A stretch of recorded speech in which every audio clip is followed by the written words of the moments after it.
10వ అధ్యాయం మొదటి వచనం దయచేసి అందరం చదువుకుందాం. చదవండి. అటు తర్వాత 70 మంది ఇతరులను నియమించి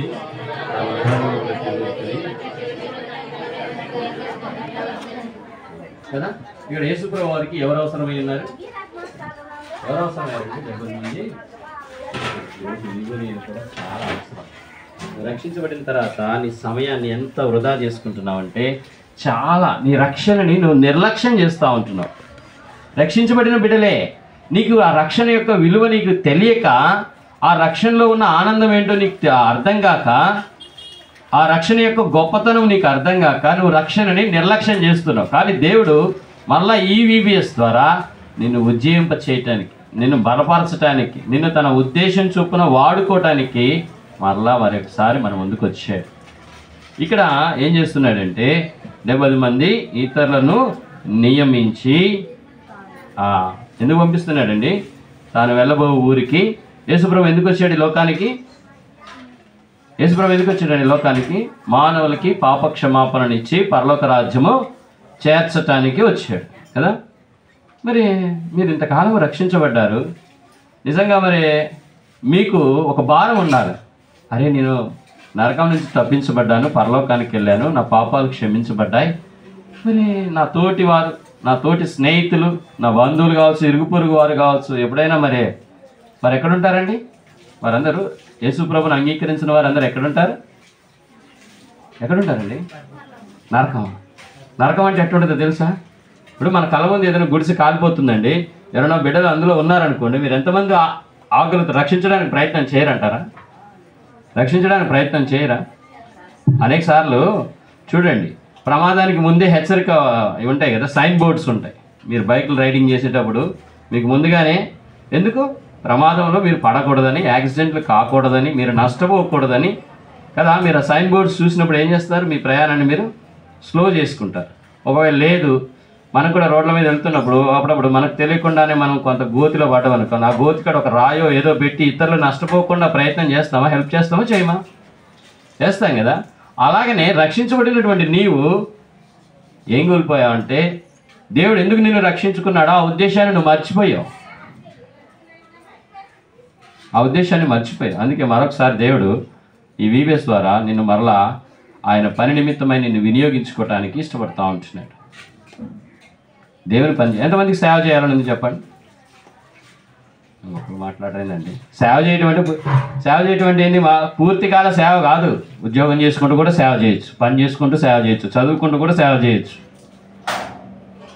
ఇప్పుడు చెప్పండి, అతను చెప్పిన సేవ చేయాలంటే దేవుని పని చేయాలని ఎంతమందికి ఇష్టం ఉంది? ఒకళ్ళకన్నా ఆశ ఉందా? సగమే ఉందా? మీరు చదువుకుంటూ కూడా దేవుని సేవ చేయొచ్చు. సేవానంగా పూర్తి కాలంగా మా ఉద్యోగాలు, మా ఇల్లు, మా అన్నీ విడిచిపెట్టి సేవ చేయాలని కాదు. మీరు చదువుకుంటూనే మీరు దుర్వినియోగపరిచేటువంటి సమయం చాలా ఉంటుంది, అవునా? ఆ సమయాన్ని దేవుని పని కొరకు మీరు వినియోగించాలి. అర్థమవుతుందా? అలాగా మరి మిమ్మల్ని దేవుడు తన శక్తి చేత నింపి ఆయన అధికారాన్ని మీకు ఇచ్చి మీ ద్వారా తన పని చేయించుకోవాలని ఆశపడుతుంటున్నాడు. అది VBS యొక్క ఉద్దేశం. ఈ పాఠం యొక్క ఉద్దేశం కూడా అదే. ఇక్కడ ఏం చేస్తున్నాడంటే 70 మంది విస్తారం. ఎప్పుడైనా ప్రార్థన చేశారా? సువార్థికుల కొరకు, సేవకుల కొరకు ప్రభువా, దేవుడు ఏం చెప్పాడు? త్వరగా వస్తున్నానని చెప్పాడు. ఆయన రాకడ సూచనలు అన్నీ కూడా నెరవేరుతున్నాయి కదా. మరి మనము రక్షించబడిన తర్వాత కొద్దిమందినైనా రక్షించడానికి, కొద్దిమందికైనా దేవుని యొక్క సువార్తను ప్రకటించడానికి మనలో భారం లేకపోతే మనకిచ్చిన అమూల్యమైన సమయాన్ని వృధా చేసుకున్న వాళ్ళమైతే. దేవుడికి యవన కాలము చాలా ఇష్టం కదా. యవన కాలమున కాడి మోయిట నరునికి మేలు కదా, లాభం. యవన కాలంలోనే మీరు దేవునికి విధేయత చూపించి, అర్థమవుతుందా? యవనస్తులారా మీరు బలవంతులు, మీరు జయించారు. నిజంగా దుష్టిని జయిస్తున్నారా? దుష్టిని జయించే జీవితం ఉందా? ఎందుకు లేదు చెప్పండి? ఎందుకు జయించలేకపోతున్నారంటే సహవాసం లేదు, దేవునితో సహవాసం లేదు, దేవుని మీద విశ్వాసం సరిగా లేదు. ఆరంభ విశ్వాసం మాత్రమే ఉంది, కానీ ఆ విశ్వాసం అనేది ఎదగలే. ఏదో కొద్ది సహవాసం ఉంది కాబట్టి మీరు దుష్టుని జయించలేకపోతుంటున్నారు. కానీ దేవుడు ఏమంటున్నాడంటే, యవన కాలంలోనే దుష్టుని జయించాలి. యవ్వన కాలం దేవునికి చాలా ఇష్టం. అలాగా దేవుడు మనల్ని రక్షించిన తర్వాత ఆయన సేవ చేయాలని మరి మనల్ని కోరుతా ఉంటున్నాడు. కాబట్టి ఇక్కడ ఏమంటున్నాడంటే మరి సువార్త చేయటము యేసుప్రభుని గురించి చెప్పడం అంత సులువైంది కాదండి. అవునా? ఇక్కడ ఒక మాట చెప్పాడు చూడండి, 3వ వచనం, 10వ అధ్యాయం 3వ వచనంలో చూస్తే, మీరు వెల్లుడి ఎక్కడంట? ఈ లోకంలో ఉన్న మనుషులు ఎవరైనా ఏమని పోల్చారు? తోడేళ్ళు. మనకంటే జ్ఞానవంతులు కదా, చాలామంది తిరస్కరిస్తారు. ఇప్పుడు చూస్తున్నాం కదా, సువార్త చెప్పడానికి వెళ్తే కదా మనం ఎంత జ్ఞానం కలిగి ఉండాలి? మరి దైవ జ్ఞానం కలిగి ఉండాలి. అందుకే పాము వలె వివేకులను, పావురం వలె నిష్కపటులనై సువార్త చెప్పడం అంటే సామాన్యమైనది కాదు కదా. అలాగా మరి సువార్త చేస్తున్న వారి కొరకై ప్రార్థన చేసే భారం కూడా మనం కలిగి ఉండాలి. అది కూడా ఒక పరిస్థితి. అయా సేవకులు లేపండి, సువార్థికులు లేపండి. అలాగా దేవుడు ఇక్కడ 70 మంది శిష్యుల్ని ఏర్పరచుకొని నియమించి తాను వెళ్ళాల్సినటువంటి ప్రదేశానికి ముందుగానే ఎంతమందిని పంపించాడు? ఇద్దరిద్దరిని పంపించాడు. వీళ్ళందరూ కూడా ఎవరి 12 మంది 70 మంది దేవుడు అధికారాన్ని పొందుకున్నారు. యేసుప్రభుకి అధికారం ఉందని నేను చూసాం కదా. ఆయనకున్న అధికారాన్ని మత్తయి సువార్త 10:1 చెప్పాడు, శిష్యులకు ఇచ్చాడు. ఆ అధికారం ఇచ్చాడు. ఆ అధికారాన్ని ఇచ్చి శిష్యుల్ని పంపిస్తూ ఉన్నాడు. మొట్టమొదటిగా వీళ్ళు ఈ శిష్యులు వారు దేవునితోనూ తర్వాత మనుషులతో సమాధాన పడినటువంటి వారు. వారి జీవితంలో ఏముంది? సమాధానం. సమాధానం అంటే ఏంటో? సమాధానం అంటే ఏంటి? సమాధానం అంటే ఏంటండి? అన్న ఇంగ్లీష్లో చెప్తారు కదమ్మా. మీరిద్దరి మధ్యలో గొడవ ఉంది, మీరు మాట్లాడుకోవట్లే. అప్పుడు ఇద్దరు మనసులు ఎట్లా ఉంటాయి? అసమాధానమే. సమాధానానికి అసమాధానం. సరే అంటే గందరగోళం. అర్థమవుతుందా? గందరగోళం, నెమ్మది లేని కలవరం అన్నమాట. అలాగా విరోధం. ఇంకా ఏం చెప్పాలంటే విరోధం. అలా కాదు, ఈ రక్షించబడినటువంటి వీళ్ళు చాలా సమాధానం కలిగి ఉన్నారు. ఈ సమాధానం కదా. తర్వాత ఈ అధికారాన్ని దేవుడు ఎందుకు ఇచ్చాడు? ఎందుకు ఇచ్చాడండి? దేవుడు అధికారాన్ని ఎందుకు ఇచ్చాడు? ఇతరులని రక్షించటానికి దేవుడు ఇస్తే తలాంతులు. చాలామంది తలాంతులను బట్టి గర్వించే వాళ్ళు ఉంటారు కదా.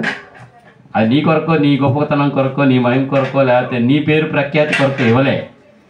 ఆ ఎదుటి వ్యక్తి దేవునిలోకి రావాలి అంటే నీ కొంత అధికారాన్ని ఇచ్చి ఆయన రక్షించబడు నిమిత్తము ఆ అధికారాన్ని ఇస్తాడు. అయితే నేడు ఈ అధికారాన్ని దుర్వినియోగపరుస్తూ ఉంటున్నాడు. కాబట్టి మొట్టమొదటిగా ఈ శిష్యుల్ని పంపిస్తూ వాళ్ళకి ఇచ్చిన మొట్టమొదటి అధికారం ఏంటంటే ఇక్కడ చూడండి.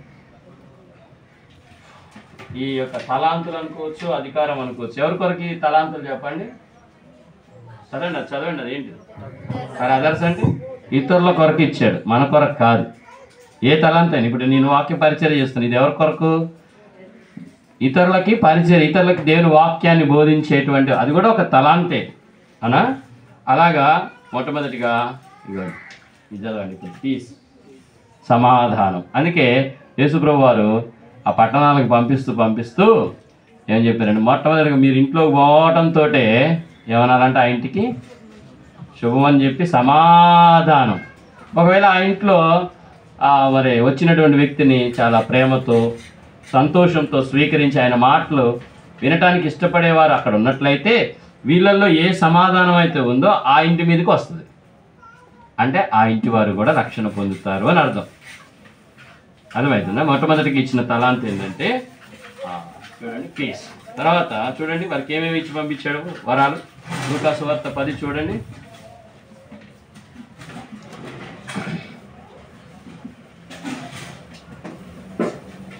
తొమ్మిదవ వచనం చూడండి. రోగులను ఏం చేయాలంట? రోగులను స్వస్థపరచాల. చూడండి, హీలింగ్. రోగుల్ని తర్వాత దేవుని రాజ్యము, అది లేదక్క బొమ్మ, దేవుని వాక్యం అనేటువంటిది. దేవుని వాక్యం చెప్పటం కూడా ఒక అధికారమే. ఆ అధికారాన్ని ఇచ్చి పంపించాడు. అర్థమవుతుందా?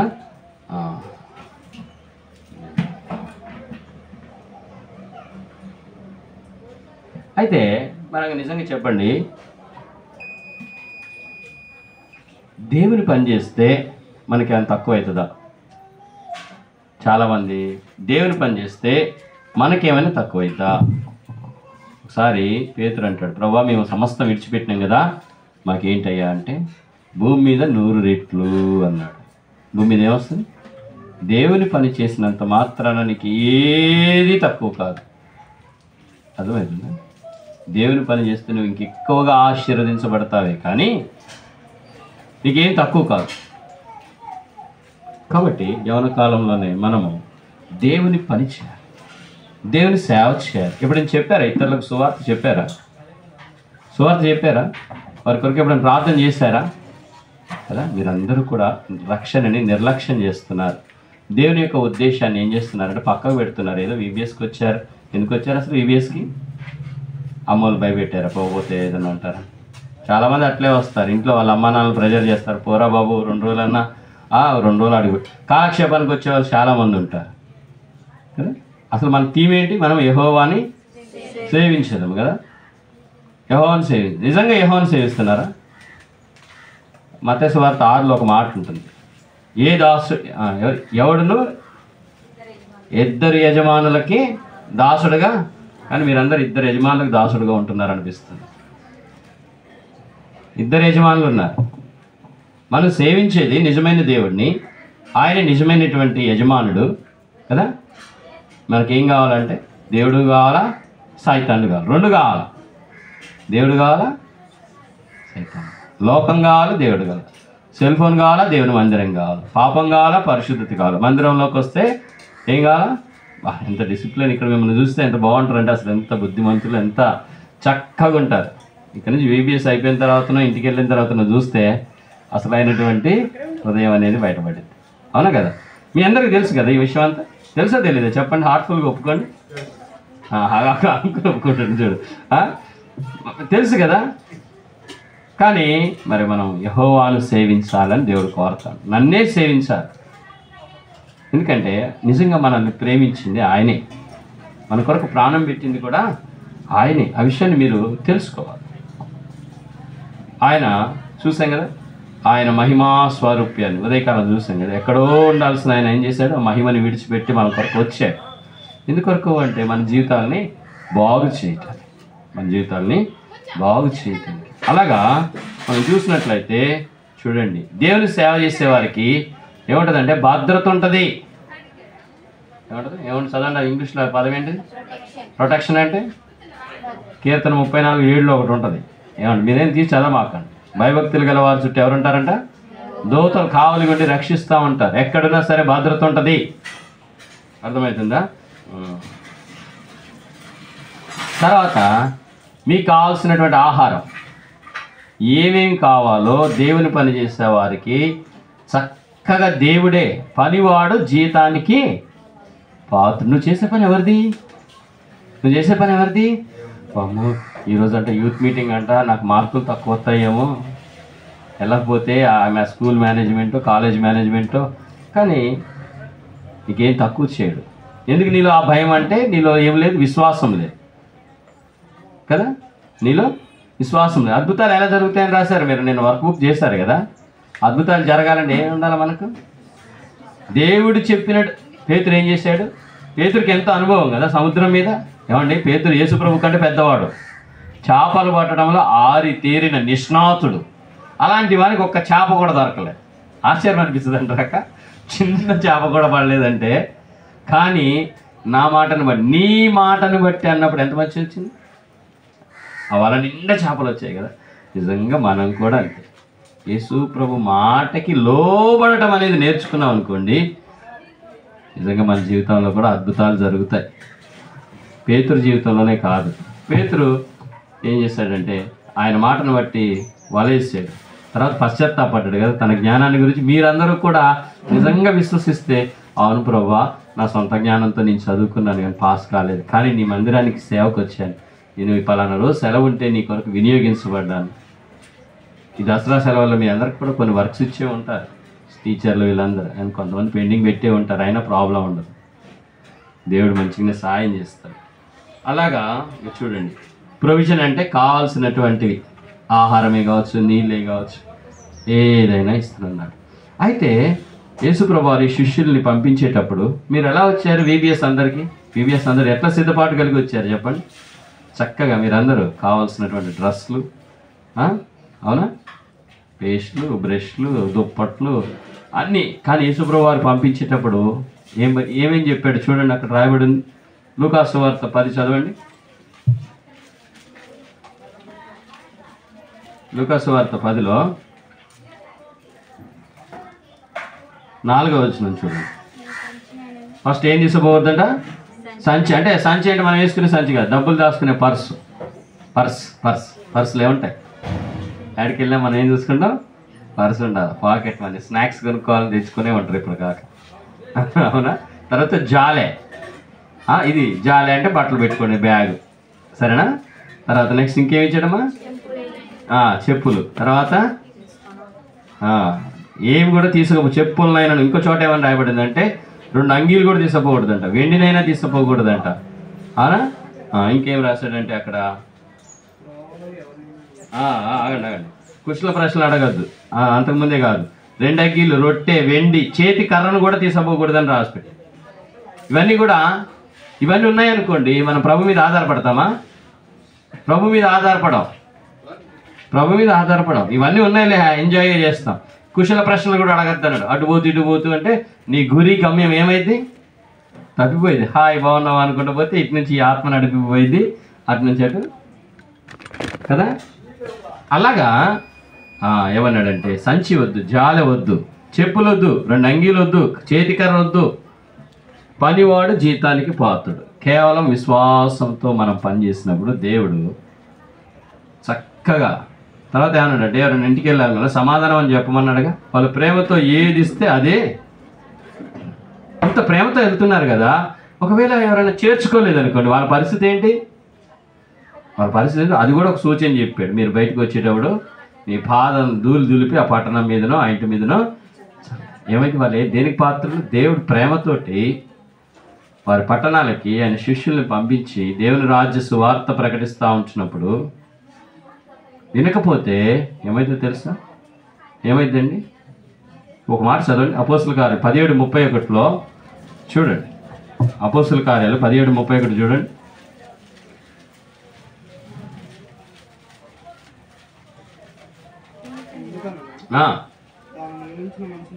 తాను నియమించిన మనుషుని చేత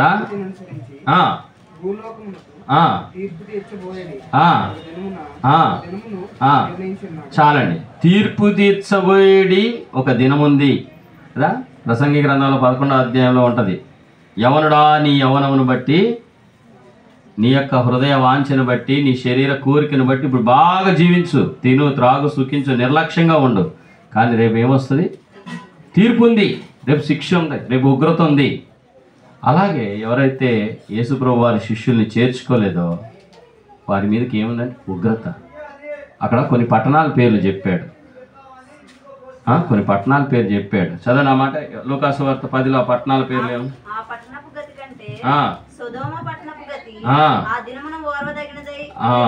13వ వచనం చూడండి.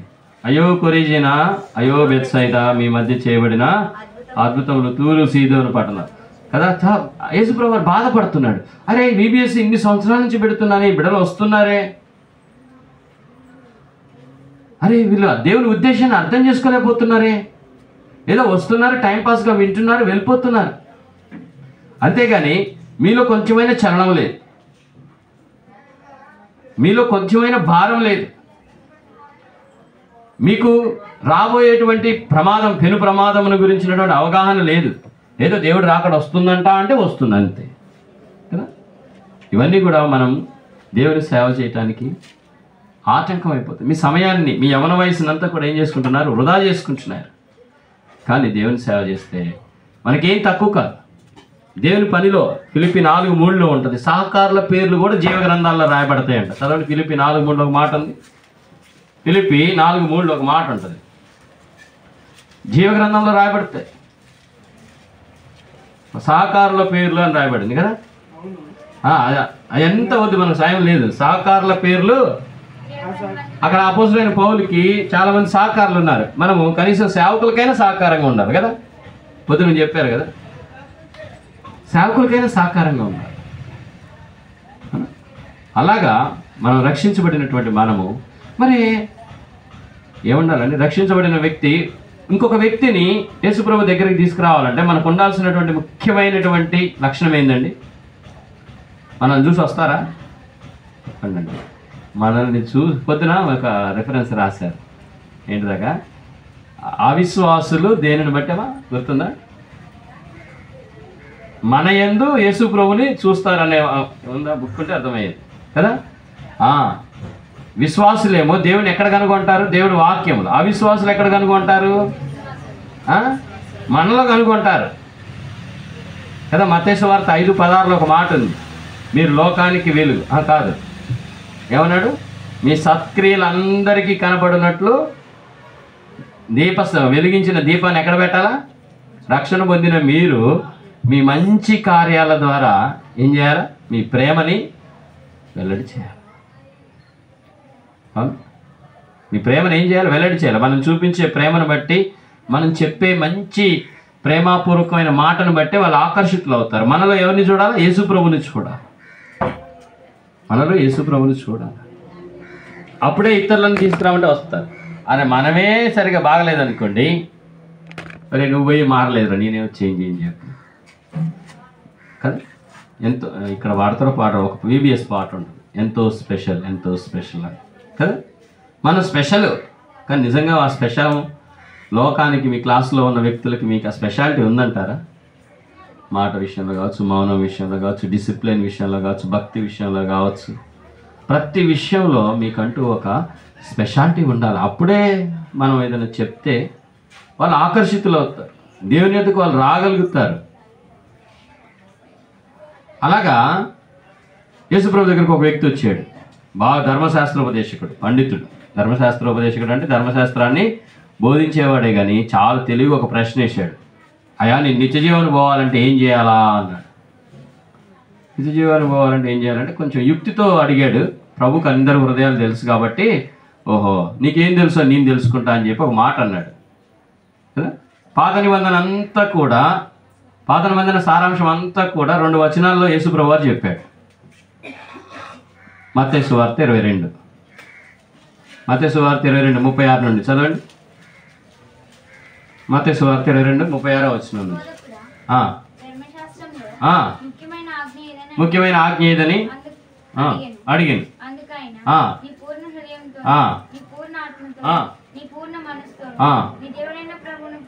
ప్రేమింపవలెను, మొదటియునైనా ఆజ్ఞ.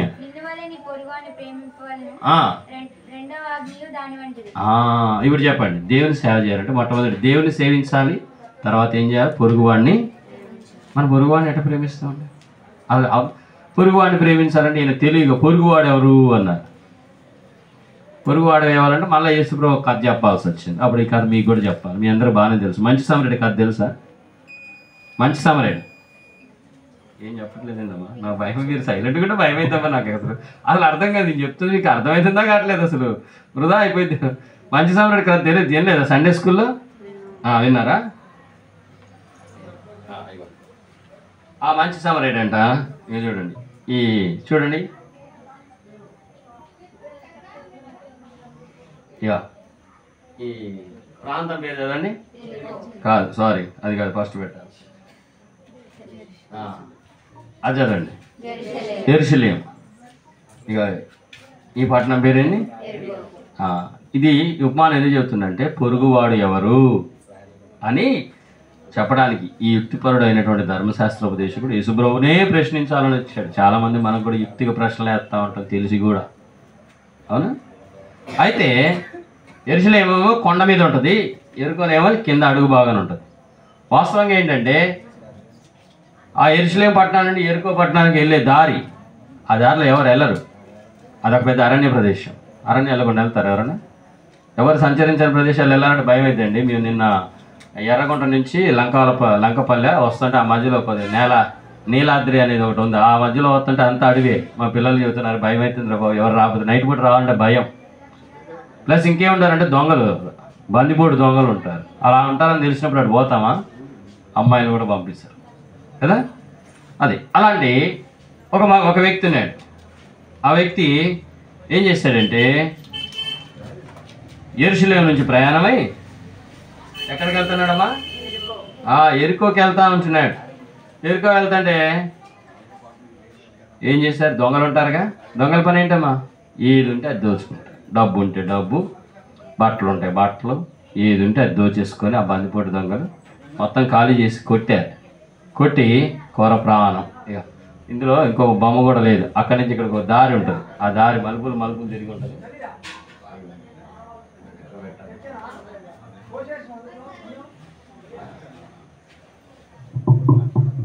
కొట్టారు. అది మన పరిస్థితి. మనం కూడా ఒకప్పుడు యేసుప్రభుని ఎరగనటువంటి వారు సైతాన్ చేతిలో కొట్టబడి సైతాన్ చేతిలో బంధించబడి మొత్తం దోచుకున్నాడు. వస్త్రాలని దోచేసుకున్నాడు కదా. దోచుకున్నాడా లేదా? ఎక్కడ దోచుకుండు? ఆది కాండంలో చూస్తాం కదా.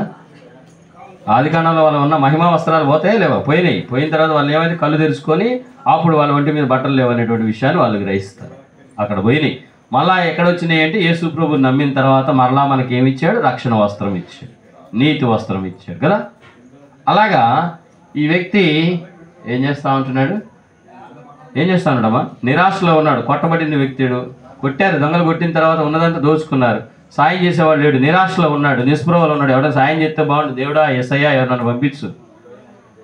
ప్రార్థన చేయరంట. కష్టాల్లో ఉన్నాడు. ఎవరైనా దేవుడా అంటారు. దేవుడు ఎవరో తెలియకపోయినా కానీ దేవుడా అంటారు సాయం చేయమని. అలాగనే ఇవి చూడండి, ఈ వ్యక్తిని చూడండి. ఫస్ట్ ఈ వ్యక్తి వస్తున్నాడు. ఆ వ్యక్తి ఒక యాజకుడు. యాజకుడు అంటే ఎక్కడ ఉంటాడు? యాజకుడు దేవుని ప్రత్యక్ష మందిరంలో ఉంటాడు. యాజకుడు ఏం చేస్తూ ఉంటాడు? ధర్మశాస్త్రాన్ని బోధించి బలులు అర్పిస్తూ ఉంటాడు కదా. వాస్తవంగా ఏముండాలి ఆయనకి? ఏముండాలండి? బాగా చెప్తాడు. సేవకులుగా వాక్యం చెప్పి మరి వినండి. ఏముండాలమ్మా? పక్కన ఒక వ్యక్తి కొరపరానంతో కొట్టబడుతున్నాడు. మరి నేటి దినాల్లో మనకు కూడా లేదండి అది. అసలు జాగుందా? అమ్మో, ఉంటే మంచిది. జాలి, దయ, కనికరం. అది బాధపడుతున్నాడు కదా, ఏమన్నా సాయం చేద్దాం. చేయగలిగిందే అలా చూసుకుంటే అలా వెళ్ళిపోయాడు. ఏం లేదు. యాజకుడు ఎక్కడ ఉంటాడు? దేవుని మందిరంలో ఉంటాడు. ఆయన పని ఏంటంటే దేవుని వాక్యం. అందుకే ఆయన చేతులు ఏముంది అవి చూడండి. గ్రంథం చుట్టం ఉంది. గ్రంథం చదివి వినిపిస్తూ ఉంటాడు. ఇగో ఈయన ఎవరంటే లేవీయుడు. ఈయన పని ఏంటి? మందిరంలో చాపలు చుట్టడం, బల్లపాత్రలు సర్దటం, మిగతా పని, మందిరం తెరలు ఇప్పటం, మిగతా పరిచయం. అర్థమవుతుందా? ఇవన్నీ. లేవీయుడు కూడా ఏం చేస్తాడంటే మందిరంలో పరిచర్య చేస్తాడు. ఇకపోతే చివరిగా ఒక సమరయుడు. సమరయులు అంటే ఎవరు తెలుసా? సమరయులు అంటే యూదులకి అసహ్యం. ఎందుకు అసహ్యం అంటే యూదులేమో చాలా నిష్ఠగల వ్యక్తులు. మతనిష్ట, ఆచారనిష్ట, అన్నీ చాలా ఖచ్చితంగా నిష్ఠగా ఉంటారు. ఈ సమరయులు ఏంటంటే ఇటు యూదులకు సంబంధించినటువంటి గ్రంథాన్ని చదువుతారు, అటు ప్లస్ లోకాచారాలను కూడా పాటిస్తూ ఉంటారు. అర్థమైంది? మిక్స్డ్ పీపుల్ అంటారు వాళ్ళని. ఇంకా చెప్పాలి అంటే కొంతమంది ఏం చేశారంటే యూదులైనటువంటి మగవారు అనిజనులైనటువంటి ఆడవారిని వివాహం చేసుకున్నారు. ఆడవారు అనిజనులైనటువంటివి వారిని వివాహం చేసుకుని అలా సంకర జాతి అనమాట సమరయులు. అందుకే యూదులు యోహాను సువార్త 4లో ఉంటుంది కదా. యేసు ఆమె అంటది, సమరయ స్త్రీ అంటది, యూదులు సమరయులతో సాంగత్యం చేయరు కదా, అసలు మాట్లాడు, కుక్కతో సమానంగా చూస్తారు, వాళ్ళు అంత నీచంగా చూస్తారు కదా. అయితే ఆధారిన ఒక మంచి సమరయుడు.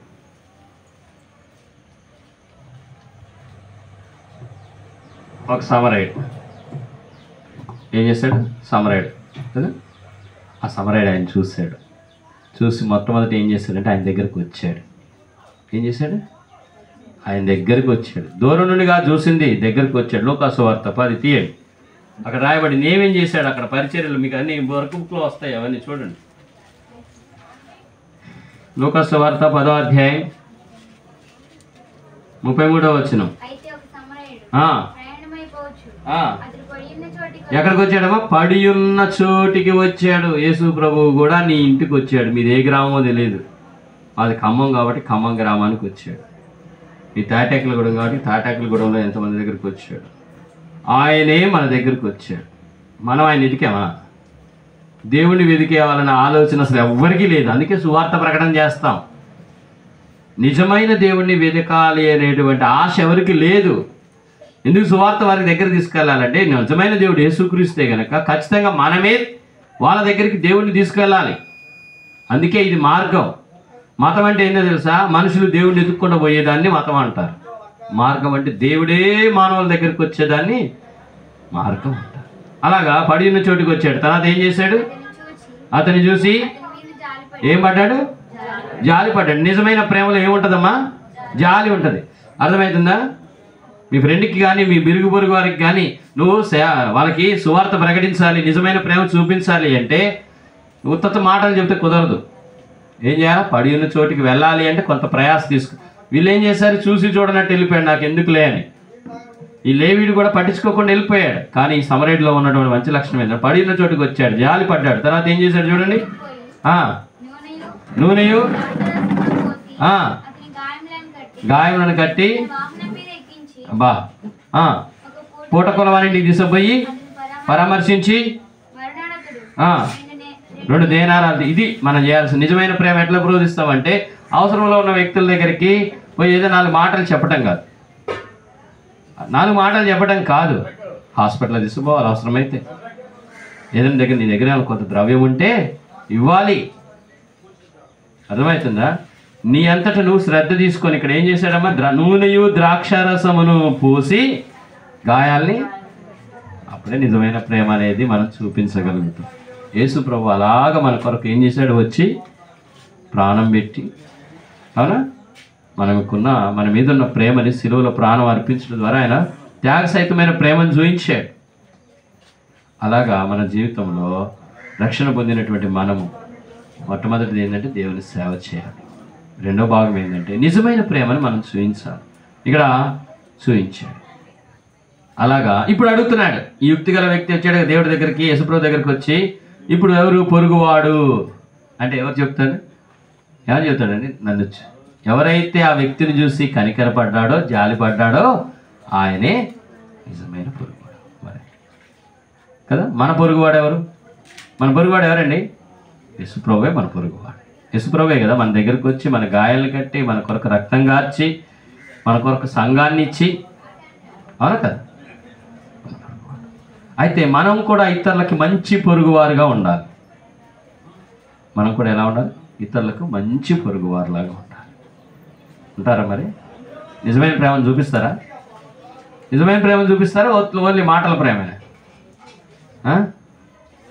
చెప్పండి అమ్మా. ఒక మాట ఉంటుంది. మొదటి యోహాను పత్రిక 3వ అధ్యాయం. మొదటి యోహాను పత్రిక 3వ అధ్యాయం చూడండి, 17వ వచనం.